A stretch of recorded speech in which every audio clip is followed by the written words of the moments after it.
Hello, everyone. If you like what I'm doing here, please consider subscribing, liking, and commenting. It would really help the channel out quite a bit. Thank you very much.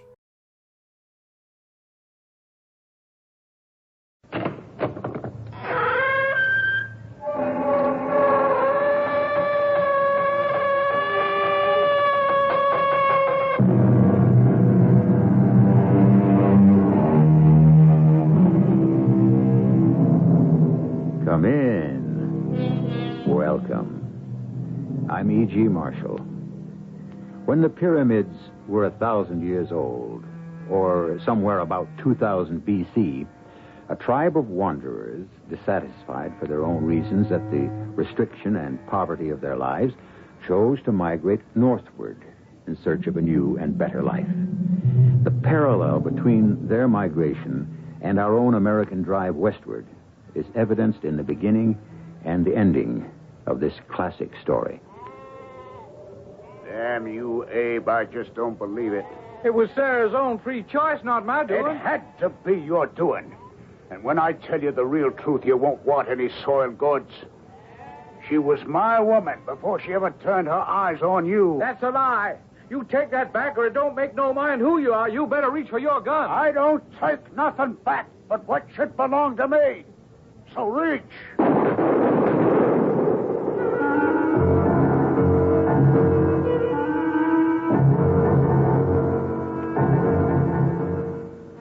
Our mystery drama, The Mark of Cain, was written especially for the Mystery Theater by Ian Martin and stars Ralph Bell.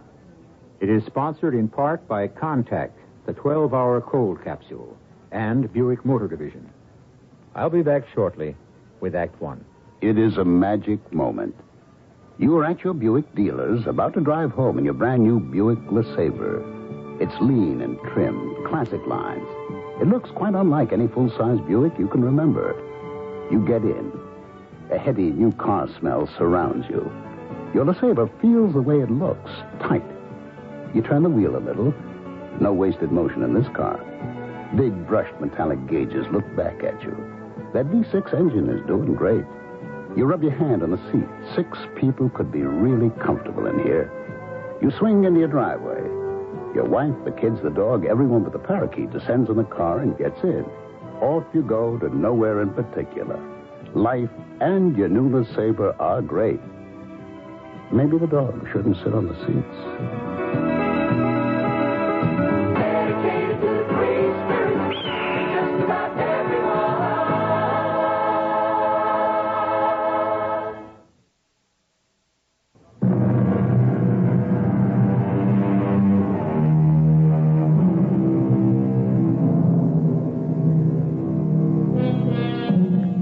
For some 50 years among the Plains states, in the middle of the 19th century, cattle was king. Then, bleating and baaing their way from the middle states, came the sheep. What a horse has grazed, a steer can still feed on. What a sheep has nibbled to the bare earth, no animal can survive off. So, a war was declared by the cattle barons. But they were too wealthy and entrenched to do their own fighting. It was easier to hire guns for that. And the most dreaded gun in the West was a man named Cain Tuck. I'm out here on the street because you called me out, mister. What I want at the gaming table's fair and square. And I'll tell you the same thing about aiming to draw down on me, mister. You don't stand a prayer. Don't move yet. I'm just lifting my hat. You see that mark? The white feather of hair over my left brow. That marks me as the Cain Tuck. That marks my reputation. So I've given you fair warning. You draw down on me, may God have mercy on your soul. I give him fair warning. But why didn't his bullet find me? Pardon me, folks. Nothing more to see. Maybe someone better see to the dead man. Wasn't he magnificent, Papa? Yeah, you're a bloodthirsty little filly, I'll say that. Like father, like daughter. I'm not so sure I'd want you to be all the way like me, Sharon. Oh, how can you help it? I've got your blood in my veins. You know, you think that man who calls himself Kentucky is something very special. I see him as a killer, pure and simple. Tell the truth now, Papa. He just might be the reason we took this side trip away from the railroad in Topeka. So you could talk to him. If I did, young lady, it's business, and you're no part of it. You should never have seen what you just did. But having seen it, I will never forget it. You better. Sometimes when I see what the lack of a mother to bring you up... Well, it's quite enough. We're going back to the hotel, and tomorrow morning we shall be heading for home. But what about tonight? Tonight, as soon as I settle you, I have business.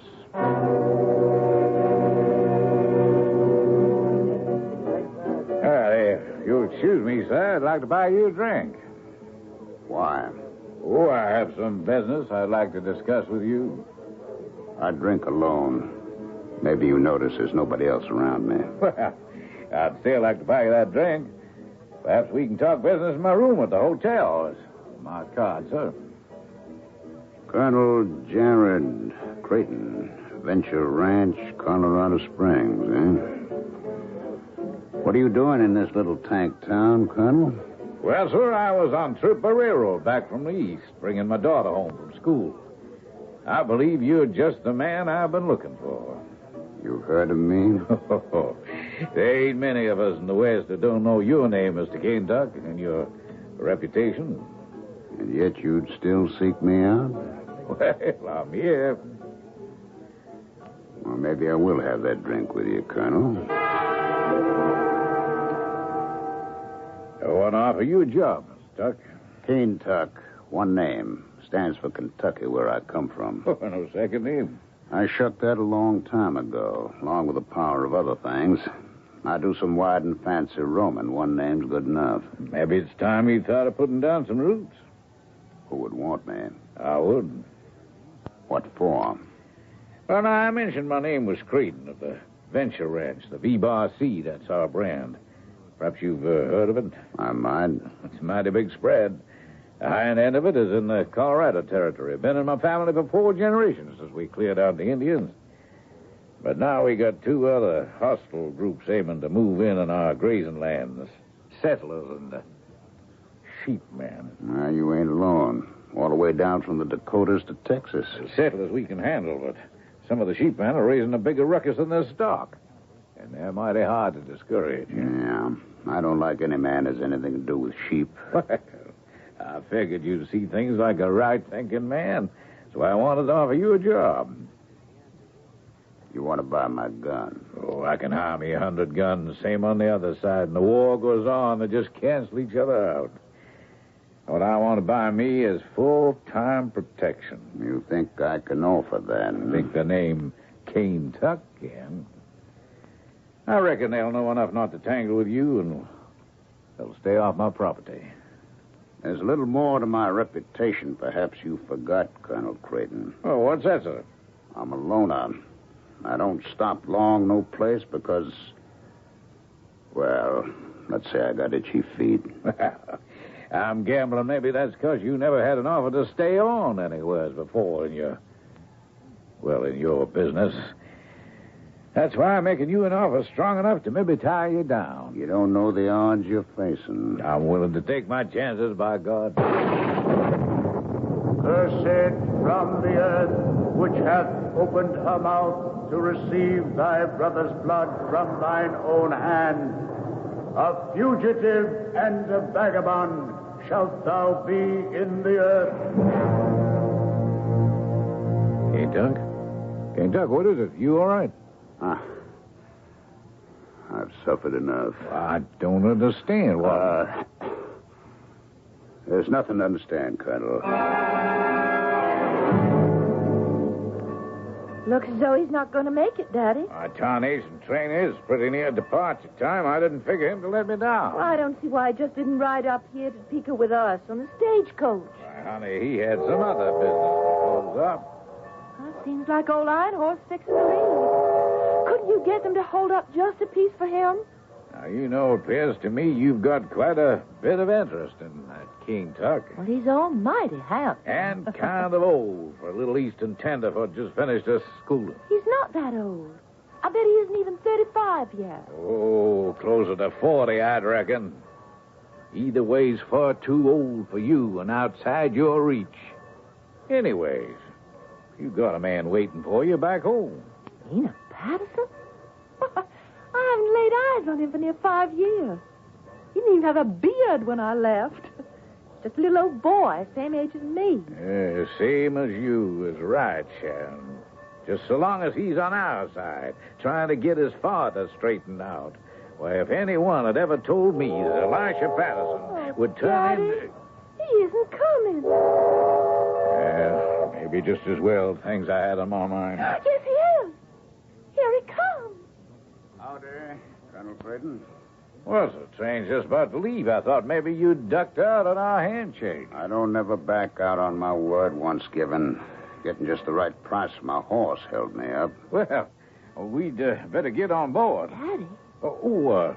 My apologies. I reckon you haven't met my daughter?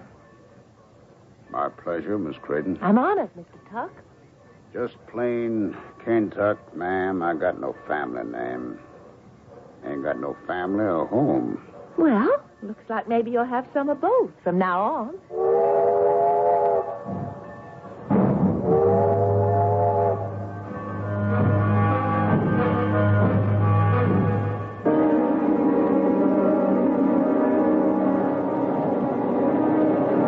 Well, Kentuck, are we joined up? You got me on a railroad. First time I ever traveled any other way, save on my own legs or horses. I never wanted it to come to this. But a man has a right and a duty to protect his property. And you're buying me to cut down any man who don't. No, sir. I'm buying you a hope to face down and discourage man who might. For 20 years more, we've had a cattlemen's association, a club, you call it what you will. We've got to protect the grazing lands, the thread of sheep. And the man I counted on most as my friend, my neighbor, the father of the boy I thought my daughter would marry to make a union between the two ranches, has turned on me, weeding out his herd and turning to that abomination, the sheep. Why, we can no longer talk together, huh? Well, I've come to the conclusion that this man, can only learn by example. That's why I want you as my ranch boss. As executioner. What? If anyone won't toe the line as your representative, I force him to draw down on me. And when he does... No, I don't want the reality, only the threat, the pressure, the leverage. I don't want any killing. No one ever really does. You bought yourself just what you want, Colonel Braden. I feel mighty sure I did, King Tuck. Can't help myself. It's the only way I have to go. My cross to bear.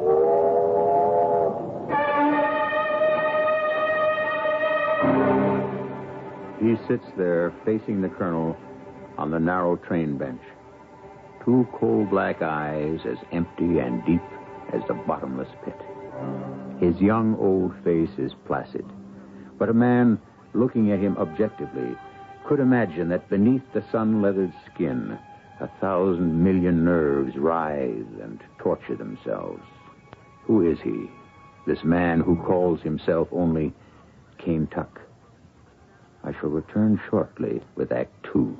When you feel it coming on, and you've got no time for it, catch it before it catches you. Give your code to contact real medicine for real colds. Here in my hand is a little capsule. It's tiny, yet it contains enough cold medicine to help relieve cold symptoms caused by every known virus. Every known virus. It's Contact. The same 12-hour Contact you can buy. This year, Contact with its tiny time pills will touch more lives, help more colds than any other cold medicine, tablet or liquid. Think about that the next time you're sick. Sneezing, dripping, all clogged up. Then let us help you with real medicine, like Contact. It works all day, all night. We're #1 in the whole world. take over the hysterectomy. Give your cold to Contact. Real medicine for real colds.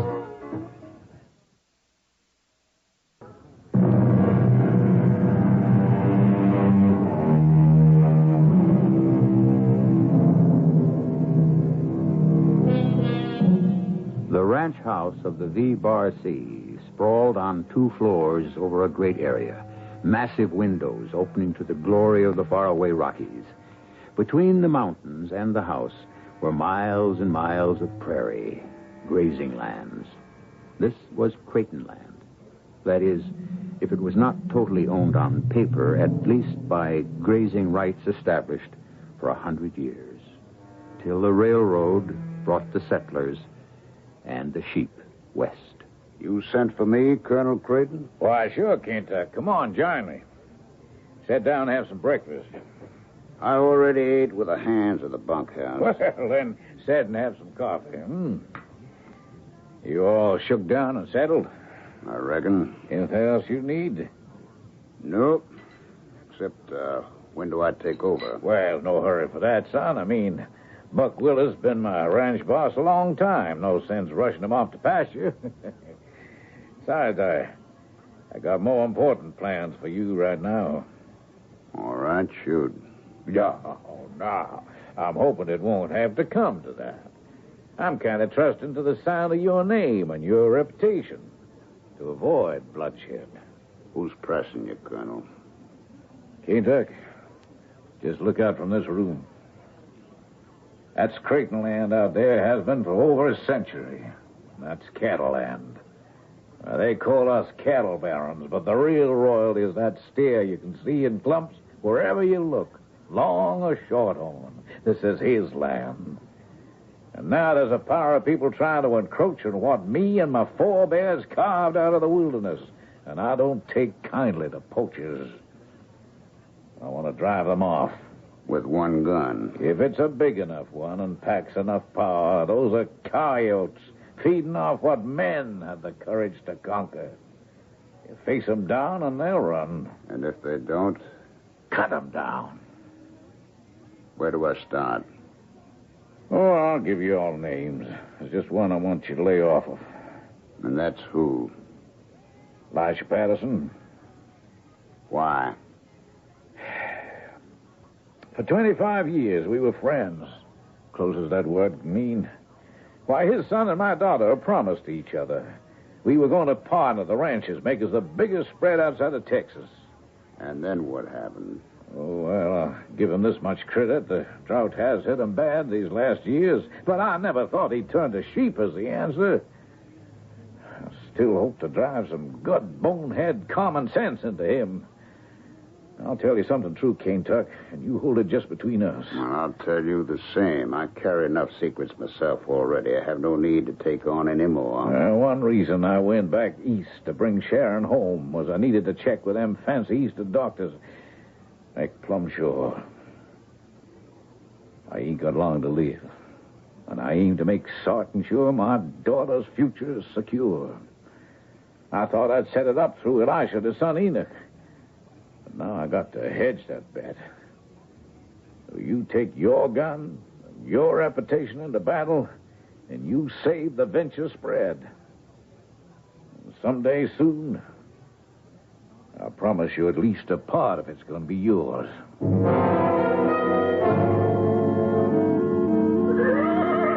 Easy, boy, easy. No, Mr. Kentuck. Miss Creighton. Just, plain Kentuck, like I told you. I like it. And you can call me Sharon. I wouldn't reckon that's my place, Miss Creighton. Easy, boy, easy now, easy. Why do you keep avoiding me? You've been here a while. I never see you. I've been busy. Oh, I know. I'm surprised to have time to shoe a horse. I always shoe any horse I ride myself. You like to be a lone wolf, don't you? I never said I liked it. It's my way of life. You're a strange man. Yes'm. Better that way.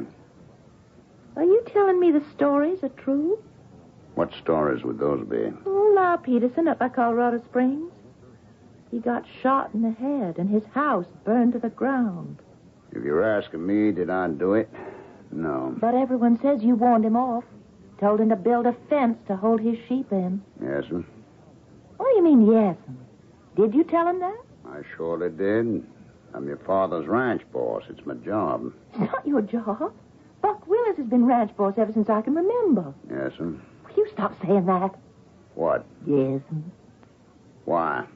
Because it pretends to be something you're not. You are not inferior to me. I never did say I was. Well, you just want to put me off. Put you off what, ma'am? Will you stop toying with me? I want to know what's going on. I don't know what you mean. Oh, come on, Kentuck. You think you're pretty tough. Well, let me tell you, so am I. I am not the nice, genteel little lady my father sent me east to turn into. I'm Western born and bred. And for all my daddies want to put a brand on me, I'm a maverick still all the way. You know why I'm back here? Sure enough.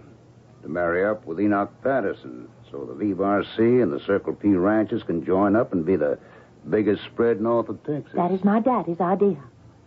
But Enoch and his father are too soft to hold a dynasty here in our country. It takes a man to hang on to what he's got and fight off the coyotes. A man like you. No. Now, what do you mean, no? You said it before. Oh, maybe for just a moment I thought I could rest, but you nailed the truth on the bond for me to read. I ain't no ranch boss. Just what I've always been. Well, what have you always been?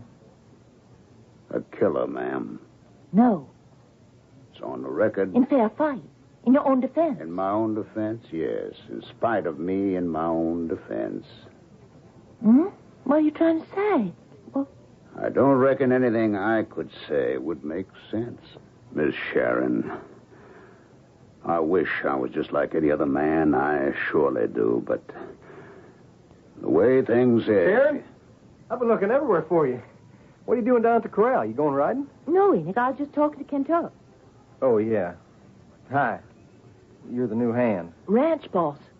Ranch boss? Well, I thought... It don't matter. I got things to do. Excuse me, ma'am. So that's the big bully boy. Be careful. Of him? A big mouth with a gun? Why? He's no big mouth. You better respect his gun. I got no respect for any hired gun. You know what they say he did to Lyle Peterson and Scrimley Shaw? Shot him from ambush. You have proof of that? No, but he called them out, and knowing his reputation, they wouldn't shoot it out with him, so... So, what? So he shot him in the back. What else? Either way, they didn't stand a chance. I don't believe Kentuck ever shot any man in the back. I'll never believe it. Why not? It's the way he makes his living. I don't believe that either. Everyone knows it. I don't. Well, you've been away in the East. Yes, and a lot of things have happened since I've been away. What? Well, things a lot different between your father and mine. Well, things are changing on the range. We have to move with the times. Well, you and yours can make your own moves. Why can't you leave my daddy alone? We'd like to, if he'd leave us alone. But how does he interfere with you? Sharon, I didn't come over here to talk about... I ask you a question. Damn it, Sharon. He thinks he owns the whole territory. He's got to wake up to respecting his own boundaries. But it seems to me you're the one who don't respect him. Sharon, stay out of men's business. Your father only holds title by law to 1/10 of the land he claims. The rest is anyone's territory. Well, for 100 years, nobody ever claimed it. Why now? Come on, Sharon. You've been east. It's a growing country. People are pushing out. Well, they don't have to bring those smelly old sheep. The land's drying up. Sheep can live where cattle can't. But wait a minute. This has nothing to do with us, has it? But it's all so different now, Enoch. Because our fathers are feuding? Well, that and... And what? It isn't that Cain Tuck. Sharon, don't be taken in. He's no good. I can make up my own mind about that. He's a killer. A gun, that's all. His hand against every man, and every man's hand against his. You don't know him. I know his type, Sharon. He's marked for what he is as surely as he's marked by that white streak in his hair. Well, he can't help that. Sometimes I wonder even about that. But for the rest, well, he is what he is. Well, you talk mighty big behind his back. You want me to say it to his face? No. He can call me out. I'm no stranger to handling a gun. Now, you just stop it, Enoch Patterson. That's enough. Just go on about your business and leave me to mine. What about us, Sharon? When are we going to be married? Or are we? Heaven's sakes, Enoch. Would you give me a chance to settle back in? Anyway, right now, till our fathers work out their differences. There's no time to talk about that. Oh, by heaven, Jared, I've had enough. You can't dictate to me. Any more than you can to me, Elisha. You cancel that ship on the sheep or you're going to stir up blood. The only one who's going to stir up blood is you, Jared, with your hired gun. The rest can be talked out. There's nothing to talk about. This is cattle country, and I won't have it profaned. You can't stop progress. We're both businessmen. Our first duty is to survive. I have to bring in the sheep. You'll regret it. There are a lot of things in my life I've regretted and will live to regret. I don't see this as one of them, except for the children. No daughter of mine will marry the son of a sheep man. Why must the fathers visit their sins on the children? Jared, let's face ourselves and our responsibilities. Neither of us has much time left. Let's, each secure what we have and make the children's future safe. No, sir, not by marrying my daughter to a man who betrayed his friends. I won't answer that in kind or in unkindness, as I'm moved to do. Just let me favor one point. If you won't give Sharon willingly to Enoch, who else in this still wilderness community would you offer her to? To a man who has enough guts to protect her and her inheritance and the force to back it up. To the man named Cain Tuck? A renegade? A killer? An outcast? I do not judge him that way. Then you are blind. Look at him closely. The lean, dark, haunted face. The restlessness in him. Look at that shock of black hair with the white plume streaking up above his left eyebrow. You think that's accident? Oh, we all turn gray. We both are. Not that way. To me, that is a special sign. As vivid as the mark of Cain.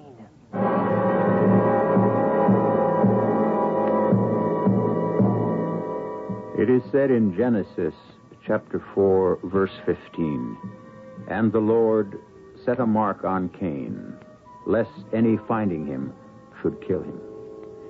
Is Cain Tuck a latter-day Cain? Is he the killer that he is represented? Has he no saving grace? I shall return shortly with Act 3.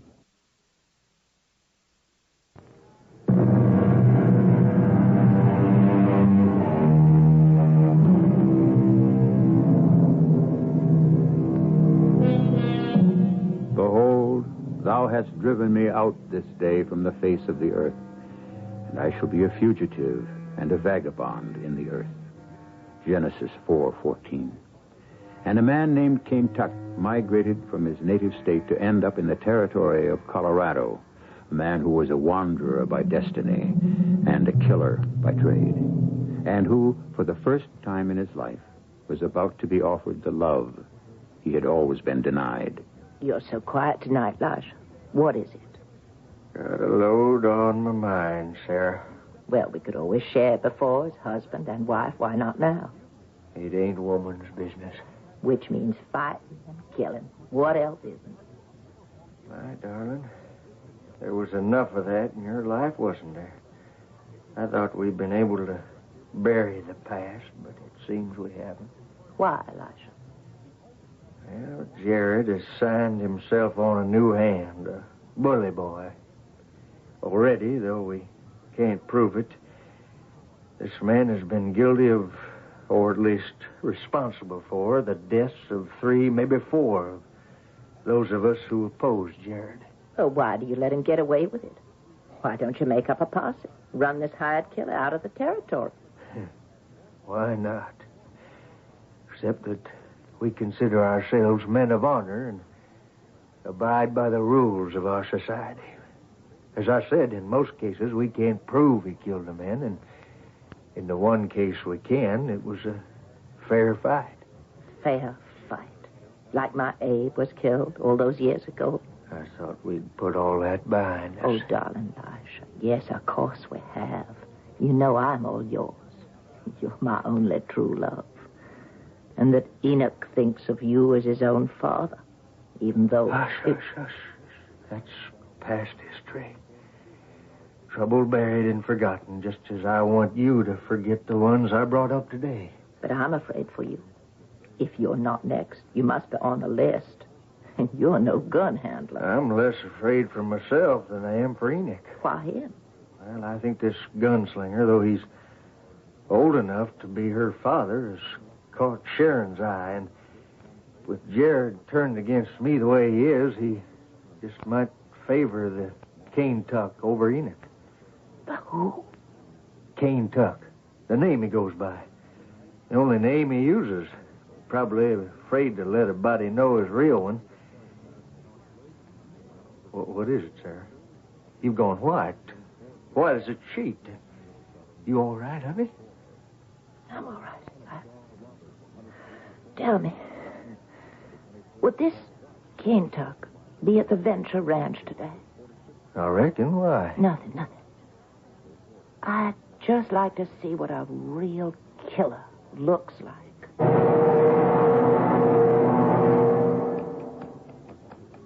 Kentuck, hold up. Check, boy, check.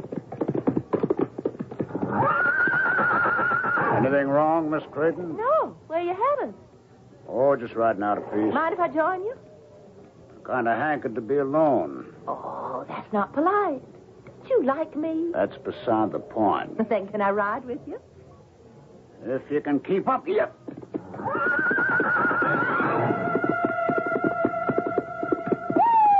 Now, you catch me. You think you can show me your heels, Kentuck? You're dead wrong about that.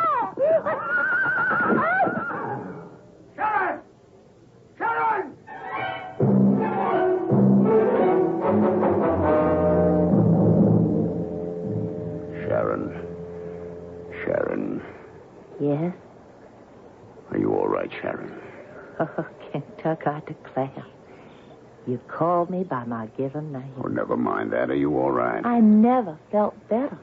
You little fool. You almost lost your head when that horse hit that gopher hole. I lost my head a long, long while before that. What are you talking about? You. First time I ever saw you, I fell in love with you. No. Oh, why do you run from me, Kentuck? Why do you run from the world? A man does what he has to. Until a woman changes his mind. Can't I change yours? Hold me, the way you did when you carried me to this place. Hold me close. This time, instead of touching my lips with water from the stream, kiss me, my darling. Kiss me. Sharon, I am not for you. I am not for any woman. I'm like any man who sinned, even more so. I'm an outcast. I have no right to... You have every right to this. Oh, there now. Tell me you don't love me after that. I do. But there can't be anything between us. Or between me and anyone you don't understand. Try me. Tell me. Who are you? What are you running from? I never thought to speak about it again, but here with you I begin to wonder if maybe I could be forgiven the crime that stained my whole life. You see, there were the two of us. Me, the firstborn. Dark, lonely a man. Words come hard, too. And my brother Abe. The opposite. Golden hair, eyes blue. He was everyone's favorite. My mother Eve, my father Adam. Our name was Manning. We had a farm. I worked in the fields and with the horses, but Abe, he was the shepherd, because we had the biggest flock of merinos in Kentucky. My father's pride and joy. Abe and the sheep. Everything come easy to Abe and hard to me. Except in one thing. There was a girl named Sarah, and she and me, we loved each other so much I lost my head, and I took advantage of her once. And things were never the same again. She turned from me to Abe. And that way everything that lay between us buried come to light. Hey, hi, big brother. What brings you my way? I got some things to talk over with you, little brother. So, join me in some coffee. It's good and black and strong. It smells of sheep. Is that so bad? My loving brother, whose answer always turns away wrath. Oh, come on, what are you so hot about? What reason to jump on me now? What reason all my life? The fair-haired boy who can do no wrong. The chosen. What do you mean, the chosen? It's been obvious enough all our lives. I got to break my back in the fields while you have it easy herding these dumb animals. Not that I'd want your job. Well, then why complain? Have I ever before? I don't know. I always thought we got along pretty well. Well, why wouldn't you, since you always had the best mama's boy? Hey, now wait a minute. The apple of our father's eye. You sniveling little toady, you don't care for church or Bible spewing any more than I do, but you have to go pretend every Sunday just to keep in Mom and Pop's good graces. Well, I don't have to answer you how I feel about God. As for keeping in Mom and Pop's good graces, even if I didn't feel my own pull to religion, I'd never try to hurt their feelings. It's little enough return for all they've done for us. You know what's really got stuck in my craw and brought me here today? Sarah. Oh, why? She's spoken to you? Yes. And I won't have it. I'm the elder. Ever since you were born, you always got the best of it. But taking my woman, I won't stand for. Well, Sarah's own free choice, not my doing. It had to be your doing. And when I tell you the real truth, you won't want no soiled goods. She was mine before she ever turned her eyes on you. Now, that's a lie. You take that back, or it don't make no mind who you are. You better reach for your gun. I don't take nothing back but what should belong to me. So reach.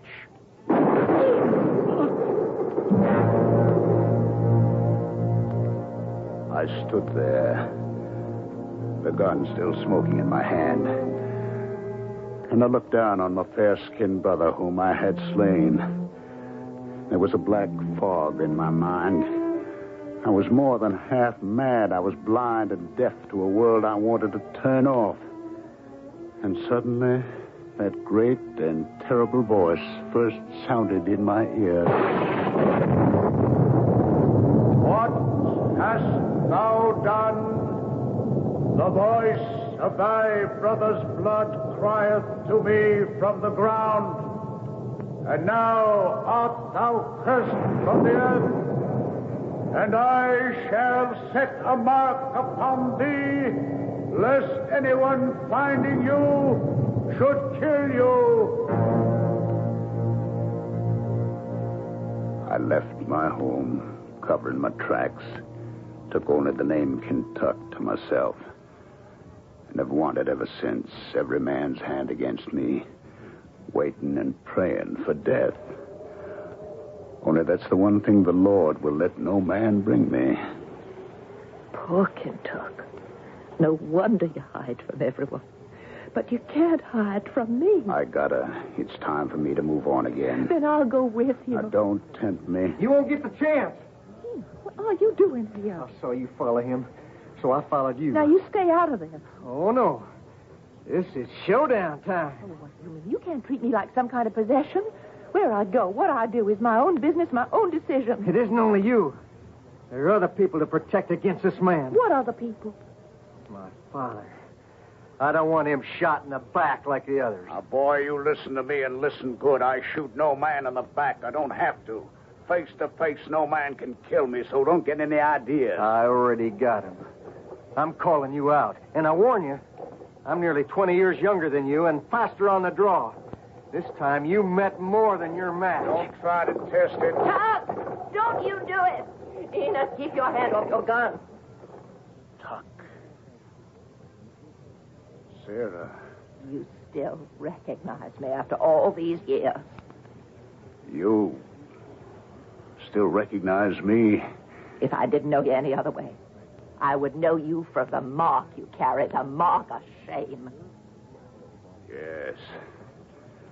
20 years I've carried it. Is there no way I can wipe it out? You could repent and ask God to stretch his hand out to you in mercy. Oh, why should I? Since he was the one who wrote his vengeance on me. You were born a killer. You want to live as one? I was born like everyone else. I was made a killer. And since I am doomed to kill anyone but myself, I ride a hard, lonely road. I ask nothing from anyone, and I give nothing in return. Forget him, Mother. There's no saving him, only the rest of us. You can't save us, Enoch. Why not? He's old and tired and ready to be taken. And he deserves to die. I'm calling you out again, old man. Your time has come. No, Enoch, you are no match for him. Doc, I beg you don't do this thing in God's name. In God's name, I have no choice. Okay, boy. Let's have done with it. I've traveled a lonely route long enough.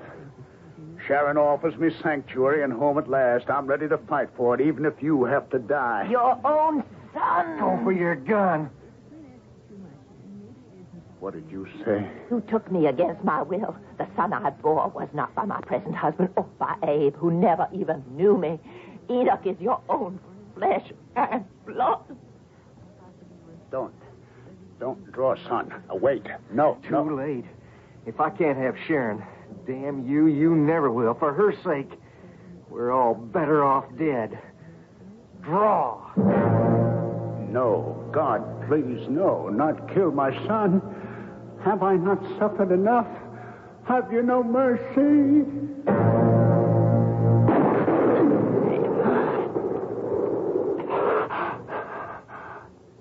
I couldn't draw against my own son, so...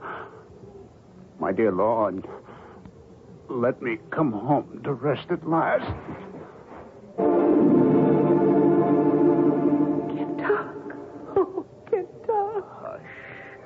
Hush, little one.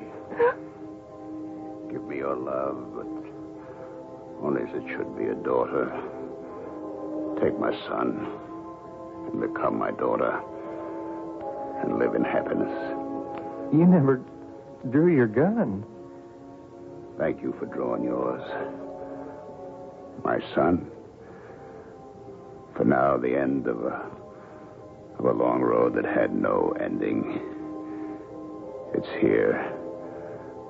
I can go to my real home. At last. I killed him. I killed my own father. No, Enoch. You brought him the chance to reach for God, to live hereafter. I never knew him. I always thought he meant nothing to me, except I never killed a man before. And I hope never will again. But you couldn't have killed a man who would thank you for it more. Look at it. Look at his hair. What? Black. All black, as it was before, when he was young. The white feather. The mark of his crime against God is gone. At last, we can all find peace.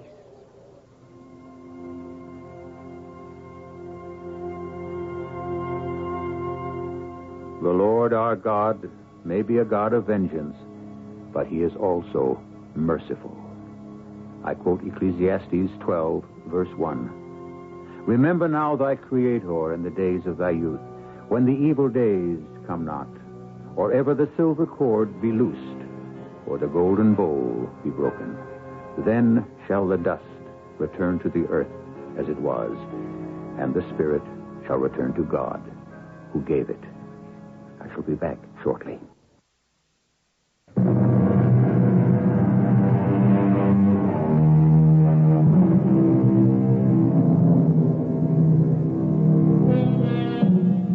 The story you have heard will not have been exactly new to you. We have retold it in its present form because It is as basic and real and true as humanity itself. The story of Cain and Abel is from chapter 4 of Genesis.